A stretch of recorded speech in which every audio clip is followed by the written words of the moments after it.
Welcome back, creeps. Hey all. This is Manelli. Remember her? Remember Manelli? Of course you do. Manelli was on, I don't know, like episode 6 or 7 or something. She was, yeah, in the beginning. Yeah. And we're not turning off the fan. This is supposed to be just for patrons anyway, but we'll probably put it on the main feed. So yeah, if there's any weird noise in the background, just don't worry We're about sorry. It's like 90 something degrees. it. Yeah. Normally we turn off the fan and we sit here and we melt. Yeah, but we have a guest, so we're not gonna put her through that. Yeah, it will be a little bit rude, you know? Yay. Oh.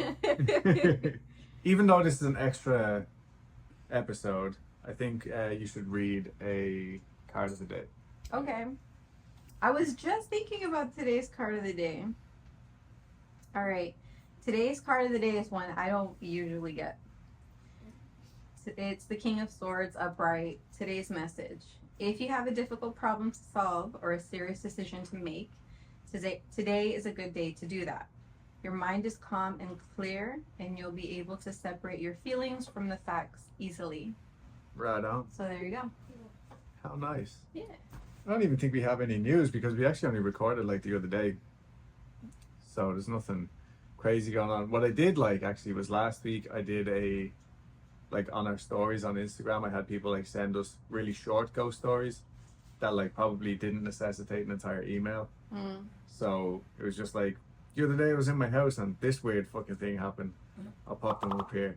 But yeah, so if you have like short little ones like that, send them to me and I'll share them on our story. Little nuggets. Yeah, because ghost story is a ghost story.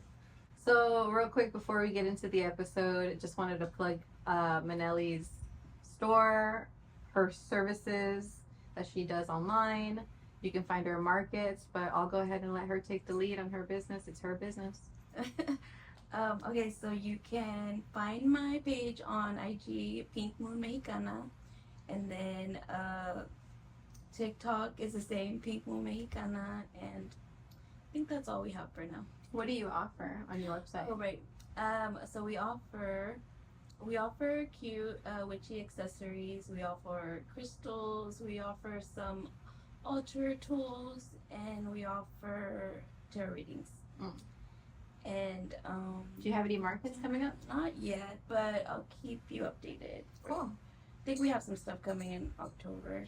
Yeah. Okay, cool. Like if you want to be updated and you live around the Houston area, Sugarland, or any of those kinds of areas, just follow her page. She posts whenever she is participating in markets with like, the times and stuff like that. Yeah, and if we can make it, we'll all go hang out. And if you guys want to come check out the stall, check out what goods Manelli has to offer, we'll try and hang around and Yeah, it could be like a big meetup and stuff. And I also do online readings, so if you want to book online, because you can't make it in person. hell yeah. There you go. Because you're branching out, right, as well. Like I know you're not like just doing tarot for like in your personal shit like that. Oh yeah, I'm doing like divination. Yeah. Yeah, I'm studying loteria cards and barajas, so that's a whole nother like system than the tarot deck. But yeah, that's what I'm branching out into. More card systems. But Sick. yeah, I love cards. I love card readings. So Cool. Can they book baraja readings or loteria card readings? not yet. Loteria card readings, yeah, but not barajas yet. I'm still perfecting that. Okay. So, That's cool. Cool. We appreciate that though as well, like because Yeah. it's not like certain other events that we've been to and the people have like their book beside them and what was it? It was like ancestry readings or something they were doing, or past life readings that this person was doing, but they didn't actually know anything. They were literally reading the book and telling, you know what I mean? Like, yeah, so it's much nicer when So I people don't wanna actually be know one what of they're doing. those. Yeah. But no, that's cool. And if you stick around and if you're a patron member, you'll see more of Manelli's stuff in the next video, which will be coming very soon. All right. I'm not sure when. All right. So what are we talking about today? How did this colony of Australian wallabies end up taking over an island off the coast of Ireland? With the assistance of aliens. We're going to find out. I was gonna say through migration. I mean, kind of. So we're all going to learn a little bit about Ireland today. Manelli probably doesn't know that much about the locale because this is a weird little place in Ireland. It's not a very well known spot. But Ireland's coast is dotted with little islands that are like mostly uninhabited as far as I know. On the east coast and on the west coast there's some inhabited islands that are like big tourist destinations and stuff. Did you ever see like those traditional Irish sweaters? They're called Aran knit wool. So Maybe I have. yeah, so anyway, they're like a very traditional thing, but they're specifically made with wool from these islands on the west coast. Today we're talking about the east coast, right? So if you look on my personal Instagram, you'll see a couple of my poor attempts to capture Dalkey Island, which is just a few minutes from my parents' house. It's where we had the little like family photo shoot in January, I think. And I also got a good picture of, well, what I thought was a good picture of Ireland's Eye, which is in Howth. It's literally like from the pier, you could, if I could swim, I could swim over there. They make for lovely scenery, and some are used as pastures for goats and sheep, which feeds the sheep and keeps the islands looking well. But it was on one of our trips back home when we were just hanging out with my cousin and his now wife that we learned about this peculiar 630-acre island. It's about a square mile. Just a little bit further north of Howth, which is a gorgeous, posh little fishing village in Dublin. We'd love to live there one day. Yeah. So you should subscribe to our Patreon. Let us live there. So this island is called Lambay Island. And the one thing that I didn't find out was how it got its name.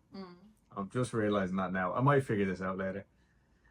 But archaeologists have found graves on this island dating back to 500 BC. And it was like they found like tools and everything made from the stone on the island. It was really cool. And in the early 1500s, a fort was built on the island because it was at the time of William the Conqueror. I think that might be wrong.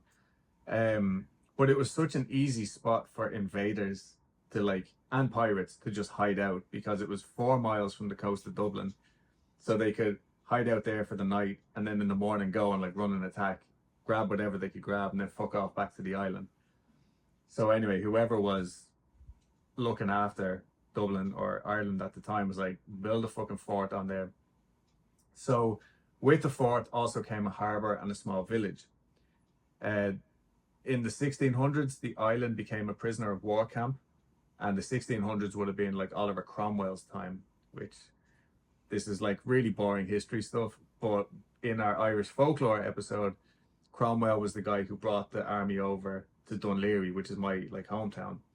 And that's when all the lads like ran through these secret tunnels up into like fucking orchards and safe houses and stuff. So anyway, yeah, somebody at that time made it a POW camp. And from the 1800s on, the leasehold passed through several different families until 1903, when it was purchased by Cecil Baring for 5,250 Great British pounds. That's a lot of money. It would have been, yeah. Back in the day. Back then, yeah. No, I think we mentioned, I'm sure Dulce told you, Manelli, but we were watching Downton Abbey. Without getting too into it, there's actually like a huge internal conflict for me when I'm watching these like stuff like that, because you're looking at these posh old English men and women and you're like, what the fuck are they doing in these big grey houses? But at the same time, when it's like watered down and presented to you in such a digestible way, you can't help but see like the art and romance behind the traditions and their way of living. Like you get really caught up in it.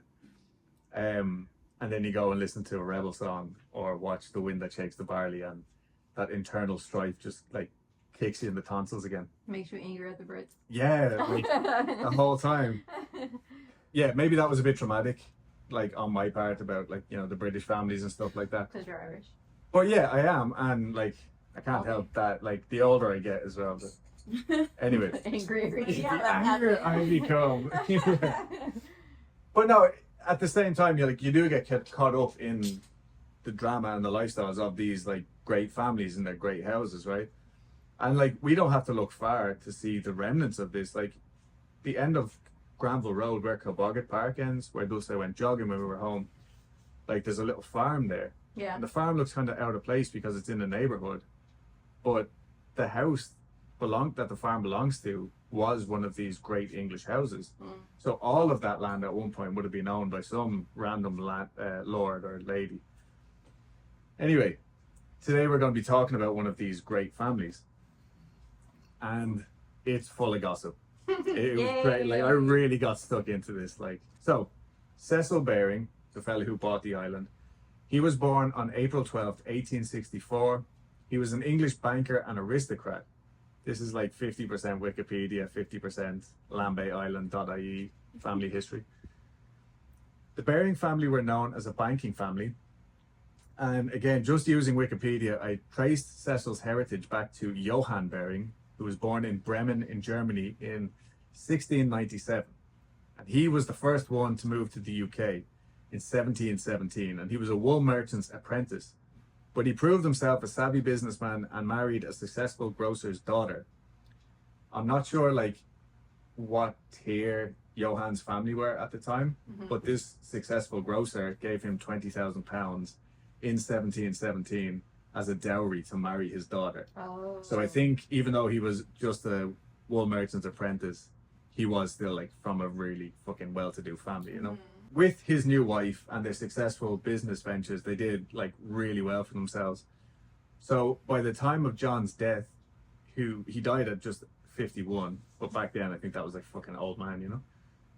The Barings were one of the wealthiest families in the West Country, whatever that means, leaving behind one of those big damp English country houses and like 4 kids. So 2 of his sons would go on to start the company that would eventually become Baring Brothers and Company, which was the bank. So 200 years later, Cecil comes along, and another fun fact about his heritage, or his lineage, his great-grandfather on his mother's side was the first Earl of Grey. Okay? So his grandfather is the dude that Earl Grey tea is actually named after. Oh. Yeah. Yeah, so he comes from like fine stock. Yeah. Yeah. Cecil went on to study at Oxford, and I don't know what he actually studied. He was like graduated as a classicist. So I think that means he studied like And snobbery. Yeah, that's what it sounded like to me. But I think he actually studied like Greek and Roman philosophy and shit like that. Oh, But sick. probably just like a bunch of random old rich English people. Yeah. Things like, That's more like a hobby thing. yeah, you know what I mean? Yeah. Like one of those people, like I spent 7 months in Kenya writing like ingredients for banana loaf or something, you know what I mean? Exciting stuff. Yeah. But anyway, it was said that he had a huge interest in natural history. He went into the family business, which had been going through hardships in the 1890s, apparently. And he ended up working in New York as an investment banker. It wasn't actually called the Baring Brothers Company, but it was a branch of the Baring Brothers Company and run by his uncle, or his uncle was a partner in the firm. Here, he met a fella called Tommy Taylor, who was a, quote, wealthy New York socialite. So I think he was just a kid with rich parents, right? But Tommy was married to the beautiful young daughter of American tobacco millionaire Pierre Lorillard, who was the owner of the Lorillard Tobacco Company, which at one time was the oldest tobacco company in the States. So pretty sure that meant he was just a big slave owner. Anyway, his daughter, Maud, actually ran off to marry Tommy Taylor while she was still like 16 or something. It just said she was under 18. Oh. So, scandal. Anyway, she ran off. And then Tommy and Cecil were becoming close friends while the two worked together in New York. They even opened a, quote, real tennis court at like the Tuxedo Club, which was some fancy fucking club in New York. Now, real tennis, this is really interesting stuff. Real tennis is the original form of tennis. It was played with a solid ball on an enclosed court, divided into equal but dissimilar halves. Okay? The service side, from which service is always delivered, and the hazard side, on which service is received.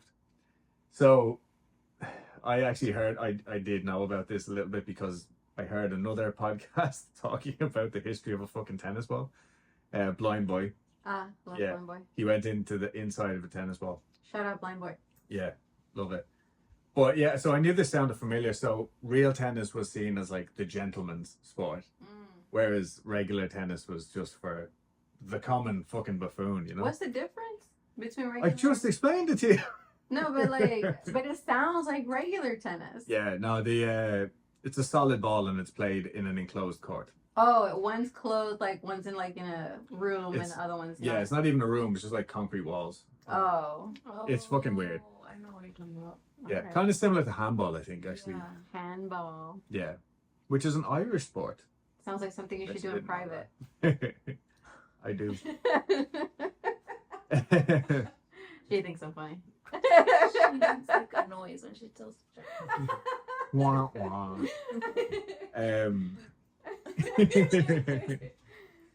But with these two working on these close projects together, Cecil and Maud also became somewhat close. To the point where she actually came up with a nickname for him, which was Caesar, because he was bald and had a long nose. Oh, it's that Yeah, bitch. which sounds like, that's quite mean. That's a put down. Yeah, but I think he took it as, well, it's because I'm really into classicist studies. That's why she calls Yeah, him okay. Caesar. And I love music, I guess. And pizza. Yeah. But then it turned out that Tommy was actually doing the dirty on Maud. Yeah. And he was found out. I'm sure he was getting up to all sorts of hijinks as a wealthy New York socialite. Yeah. But he was caught in the act. Ooh. And yeah, so the two of them split up, Tommy and Maud. And when Cecil left New York in 1901, Maud then realized that she was actually in love with him the whole time. Oh my God. Yeah. Scandal. I know, right? This young one. So she secured a divorce from Tommy, which was like, he was a big, well-to-do person. So this was quite a feat for her to even get the divorce papers. Right. And by November 1902, she was married to Cecil. Oh. Yeah. She ain't so mad. Oh, damn. But what's funny is that on Cecil's Wikipedia page, it says that he retired from business in 1901 to pursue like personal interests, being like natural Maud. history and stuff. Oh. Well, it actually was Maud, because on Lambay Island.ie, I found out that he was actually encouraged to step down from his responsibilities because of all the drama caused by marrying not only a divorcee, Oh. but an American. Oh. These old, like we know because of Downton Abbey, Yeah. the old Brits hated the Americans. Yeah. Like they were disgusted by them. Yeah. So the fact that this is some young floozy Yeah. coming in now from And American. and American, the shame of it all. Damn. So yeah, I was like pretty engrossed in this as this guy. Yeah. But it was all this carry on that led him to look for some peace, quiet, and isolation. And in 1903, he stumbled upon an advertisement in the Field newspaper that stated, quote, "Island for sale in the Irish Sea." So how much more isolated can you get? Yeah. He sealed the deal in 1904 and got to work straight away getting the castle built back up to livable condition. But they also added on to the castle as well. They worked with this architect who was really famous for like the work that he did across India and stuff like that. But essentially they did live in the fort that was built in the 1500s. And it's not so much a castle now as like one of these big manor houses, but they still have like the shape of a castle, like turrets and stuff. Kind of like Killiney Castle, actually. It looks a lot like that. Oh yeah, and then there was also the small village type area that was inhabited by the Coast Guard, which actually a lot of my family would have been in at that time, just on the south side of Dublin. But they helped convert those into like villagers' houses, or what's the word? Like for the domestic help that they would have brought in, because these big English families were like firms in themselves, you know what I mean? Like they didn't just bring them and their kids, it was the housemaid, the kitchen maid, the scullery maid, you know what I mean? And all of these other people. So they converted all of these houses. They never brought electricity to the island, or phones or anything like that. But they made it like super lavish, even without the mod cons Or plumbing. or plumbing. Like how lavish can you be without indoor Without plumbing? electricity. Like you're shitting in a hole. Well, no, actually, they did have it plumbed. It just wasn't going back to like a main sewage. It's probably just being pumped straight out into the sea. But Interesting. that was one of the things that the architect brought in was like a type of modern plumbing. Oh, okay. For 1904, like, you know what I mean? Yeah, yeah. Slightly nicer wall. Slightly nicer hole, yeah. Kind of warmer, you know? It was in Lambay Island that Cecil and Maud discovered their own little paradise. Mm-hmm. Cecil got to work almost immediately getting a group together of like scientists and just other faffy, well-to-do Englishmen. But they got together to examine the flora and fauna of the island. So very boring stuff. Like literally, they would have just been sitting there drawing pictures and saying, "Ah, yes, this is the green variety of, you know, this gorse or heather or whatever." All for science, with actual scientists coming to live on the island to make their observations, and then they also started running a working farm. So they became completely self-sufficient. They were making their own cheese and dairy products or whatever. And it was around this time that Cecil started to introduce new species to the island. I think because it's such a perfectly isolated testing ground, they were like, fuck it, like let's just see what we can bring in and see if What it survives. survives? Yeah. He brought different types of sheep: mouflon sheep, chamois goats, kinkajous or honey bears, and rheas, which are a type of ostrich, right? Cool. And then there's rumors that he also tried to bring like lizards and tortoises and stuff like that in as well, but we They don't can know how. survive in that kind of. Yeah, I don't know how They true it can't is. regulate Like, their own internal temperatures. yeah, so none of these things managed to survive anyway. Mm-hmm. Oh, Um, one of those roots. I know. yeah, and the little kinkajou honey bear Yeah, things. yeah, yeah. Do you know what they are? Yeah, I remember seeing learning about them a little bit a long time ago on Dora the Explorer. Really? Okay, Yeah. so they're really Oh, cute. never. Yeah. So, yeah. Remember? I didn't know what they were, so I thought like they're really fucking cool, man. And then, funnily enough, I remember my mom and dad used to bring me to an ostrich farm, like just a few minutes from the house where we used to live. That's so random. Yeah, because like ostriches are not like domestic animals in Ireland. These ones are from South America.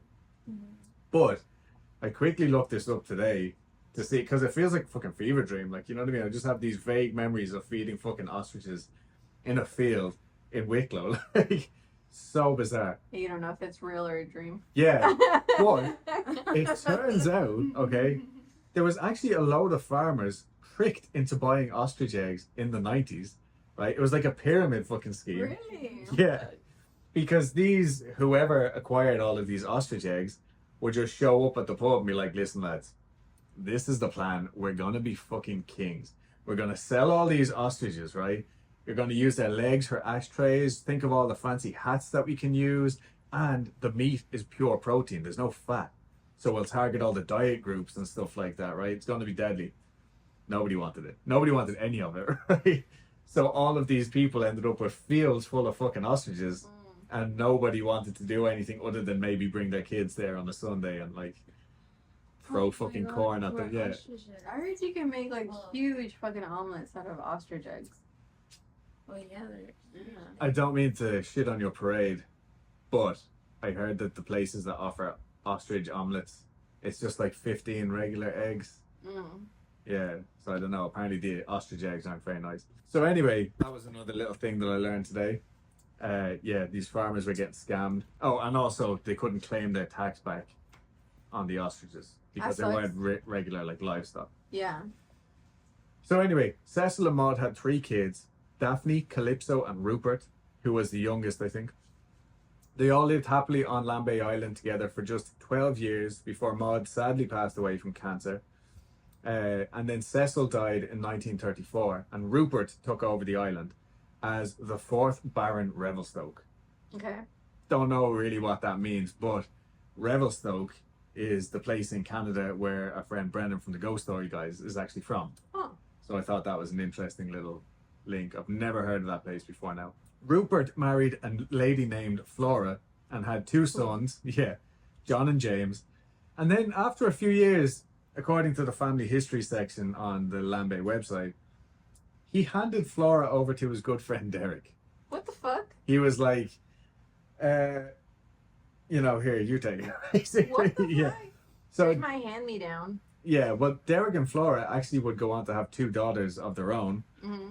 and they would visit the island for Christmas as like one big happy family. The 2 lads and the 2 daughters would hang out as brothers and sisters. Mm-hmm. But like Derek had been not so secretly but madly in love with her this whole time, and Rupert could only fully love one thing: Lambay Island. Interesting. Yeah. So it kind of reminded me actually of the Corpsewood story a little bit, Mm.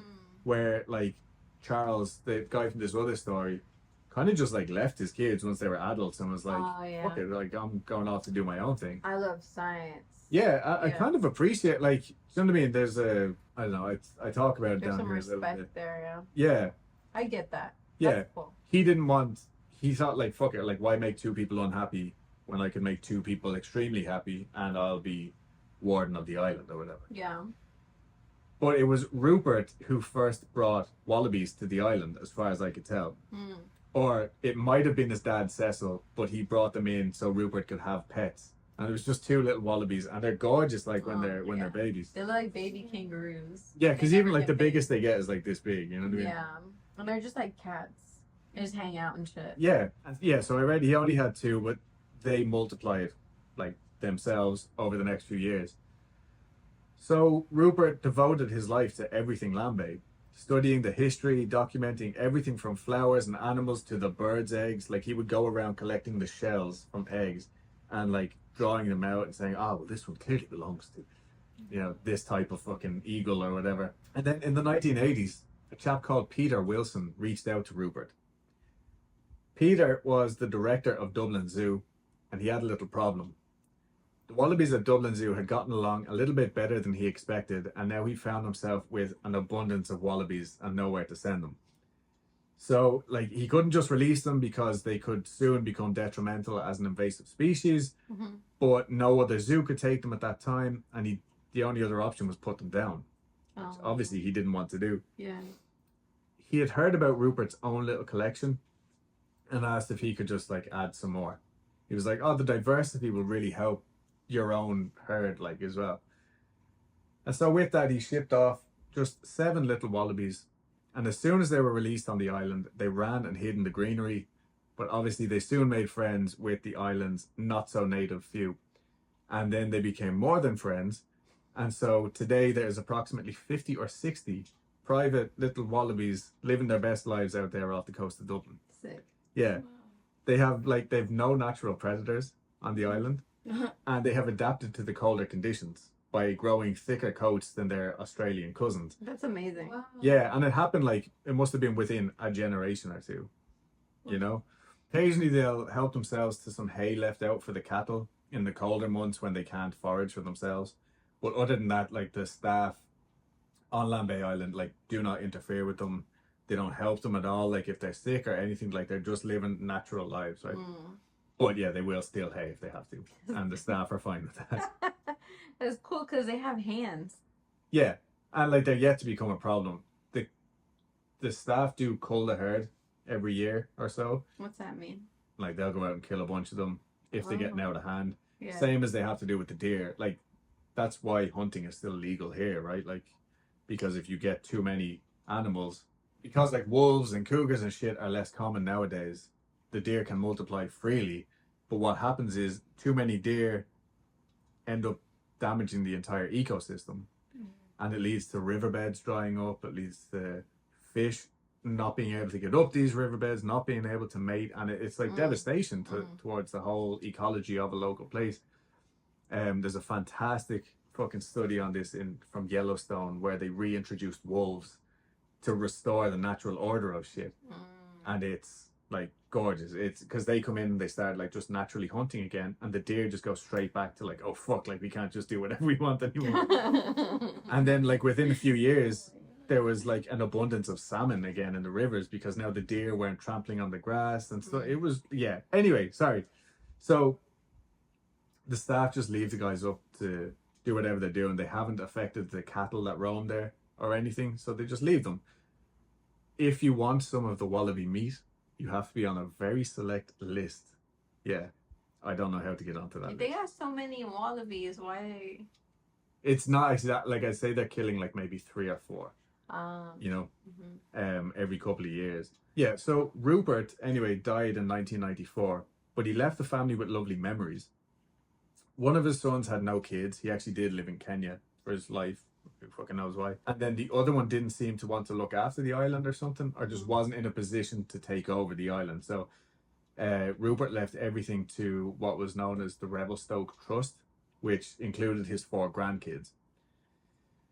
So Rupert's grandkids now look after the island today, and I'm going to quote what they said about Rupert from their website, because he seemed like this really interesting character. Like, bye wife, I'm just going to live here on the island and draw pictures of eggshells, right? And this is what his granddaughter Millie says. A visit to Grandpa's study most memorably involved being directed, after a suitably tantalizing delay, to the cupboard by the door, wherein could be found stacks and stacks of Cadbury's milk chocolate next to the whiskey and Coca-Cola stash. We would sit and enjoy our chocolate and Coca-Cola with due reverence and discuss important matters with Grandpa for a half an hour before scampering off to make Irish soda bread in the kitchen with Eileen, his wonderful housekeeper.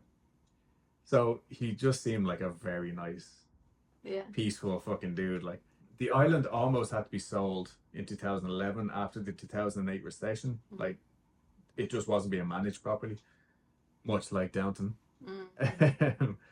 But the Revelstoke Trust, which is, like I said, Rupert's 4 grandkids and a whole bunch of other like distant relatives and people from like the barony 100 years ago and even more, they all came up with a plan to save and secure the island for future generations. And interestingly enough, it's still today completely off-grid. They have, like, nothing physically connects the island to Ireland. I don't even know if it's under Irish law, to be honest. They have a wind turbine and solar panel powered electricity grid that keeps the house and the local, like the tenants' housing, like, is in a reasonably powered condition. I don't know how to say that any other way. They offer all varieties of weekend retreats now. I think that's a main source of their income. So anything from team building to yoga and nutrition. Wow. They do macrame retreats. Wow. I think that's like sewing or something. Yeah, sometimes. Yeah, it's like yoga and macrame. Very like hippie, kind of like peaceful, That's chill amazing. the fuck out stuff. I would want to do that. Yeah, I don't know that we could afford to do. Oh. The website If you join our Patreon. Yeah, the website didn't have any. Get me out there. Yeah. Doing macrame. The website didn't have any pricing on it. Like, you know what I Oh, mean? so that's how you know it's expensive. Yeah. Yeah. And then they're also responsibly running a farm based on regenerative practices that will ensure that the island can keep providing in the future. And obviously, everything is organic and like they eat whatever they grow.